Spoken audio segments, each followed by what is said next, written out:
আসসালামু আলাইকুম, কেমন আছেন সবাই? সবাই মানে কাছাকাছি বন্ধু আমার যারা গাড়িতে উঠেছে তারা বলে যে তোমার গাড়িটা খুব ওয়েল ইকুইপড, মানে প্রয়োজনীয় জিনিসগুলো থাকে। তাই শেয়ার করলাম, খুব সাধারণ একটা গাড়ি, ভক্সওয়াগনের 2024। আমার গাড়িটা খুব এমন কিছু আহামরি কিছু না, but I love my car because it is fulfilling my purpose. এর চেয়ে বেশি কিছু শো অফ করার মতো আমার এখন সাধ্যও নাই, ইচ্ছাও নাই।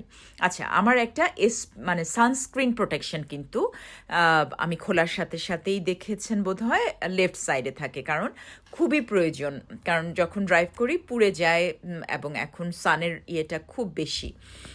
আর তাছাড়া কি একটা চিরুনি, এই যে পানির জগ, কিছু পারফিউম, কারণ perfume I want to smell good all the time.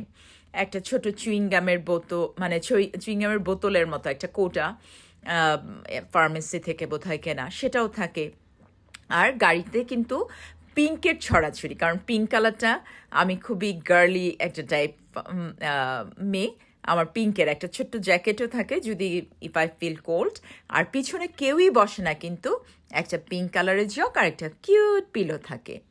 আর সামনে কিছু সানগ্লাস, আমার চশমা, এই টুকটাক লোশন, হ্যান্ড লোশন, অনেক সময় ড্রাই হয়ে যায়, এই টাইপের জিনিসপত্র। একটা পেন্সিল বা কলম, এইটা কিন্তু আরেকটা সানস্ক্রিন যেটা মুখে অ্যাপ্লাই করা যায়। That's it.